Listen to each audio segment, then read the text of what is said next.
গণমাধ্যম কথা বলে সর্বজনের, সমাজের সকল অসঙ্গতি, অন্যায় ও অবিচারের বিরুদ্ধে প্রশ্ন করে হয়ে ওঠে মানুষের কণ্ঠস্বর। তাই তো চিরায়তভাবে গণমাধ্যম রাষ্ট্রের চতুর্থ স্তম্ভ। বাংলাদেশে এই মুহূর্তে ৩,০০০-এর বেশি সংবাদপত্র, 40টির বেশি টেলিভিশন চ্যানেল ও শত শত অনলাইন পোর্টাল রয়েছে। কিন্তু দর্শক, পাঠক, শ্রোতারা কতটা সন্তুষ্ট? আওয়ামী লীগের সময় এই সময় অনেক খবর এই বাস্তবের সাথে কোনো মিল ছিল না।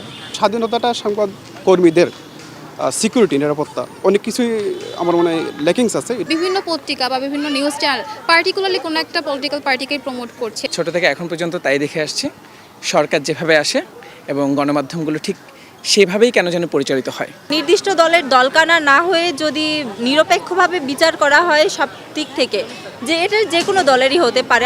৩রা মে বিশ্ব মুক্ত গণমাধ্যম দিবস সামনে রেখে প্রতিবারের মতো এবারও বৈশ্বিক গণমাধ্যম স্বাধীনতা সূচক প্রকাশ করেছে রিপোর্টার্স উইদাউট বর্ডার্স বা RSF, যেখানে 3 ধাপ পিছিয়েছে বাংলাদেশ।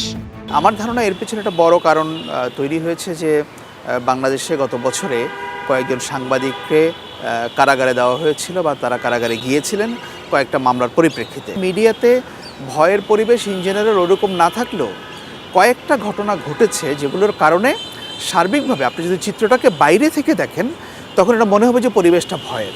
সাংবাদিকতার স্বাধীনতা চ্যালেঞ্জের মুখে, অর্থনৈতিক স্বাধীনতা চ্যালেঞ্জের মুখে এবং সার্বিক রাজনৈতিক পরিবেশ এই সাংবাদিকতার, মুক্ত সাংবাদিকতার বিরোধী। 24শে জুলাই অভ্যুত্থানের মূল অন্যতম লক্ষ্য ছিল সংবাদ মাধ্যমের স্বাধীনতা, অর্থাৎ মানুষ মন খুলে বলতে পারবে, লিখতে পারবে। কিন্তু সেটি কতটা পারছেন সেই প্রশ্ন তো আছেই। বিশেষজ্ঞরা বলছেন, গণমাধ্যমের পরাধীনতা ও মানুষের আস্থাহীনতার পেছনে দায় আছে সাংবাদিক ও গণমাধ্যম মালিক উভয়েরই। মালিকের বাধা আছে, সরকারের বাধা আছে, বিভিন্ন আইনের বাধা আছে।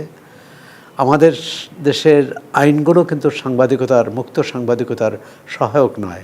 নতুন সরকার আসার পর বা অন্তর্বর্তী সরকার আসার পর বিভিন্ন জায়গায় যে রদবদল হয়েছে, নেতৃত্বের পরিবর্তন হয়েছে, ব্যবস্থাপনার পরিবর্তন হয়েছে, এটি কি সহজ স্বাভাবিক প্রক্রিয়া হয়েছে? সবচেয়ে বড় সমস্যা হচ্ছে আমাদের সাংবাদিকরা কেউ চাক বা না চাক তারা নিজে থেকেই ভলান্টিয়ার করে তাদের অনুগত হয়ে পড়ে। ক্ষমতার যেই থাকুক না কেন, ক্ষমতার পরিবর্তন হোক, তখন তারাও সেদিকে তারা ঝুঁকে পড়ে। জার্নালিস্টদের একটা ইউনিটি প্রয়োজন আর কি।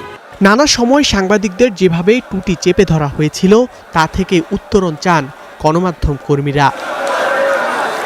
পত্রিকা, রেডিও, টেলিভিশন, অনলাইন, সময়ের পরিক্রমায় গণমাধ্যমে এসেছে নতুনত্ব। সেই সঙ্গে বদলেছে রাজনীতির মাঠ। কিন্তু পাঠক, দর্শক, শ্রোতাদের তৃষ্ণা কতটা মেটাতে পারছে গণমাধ্যম, সেই প্রশ্ন থেকে যাচ্ছে যুগের পর যুগ। ধ্রুব ইকরামুল, স্টার নিউজ, ঢাকা।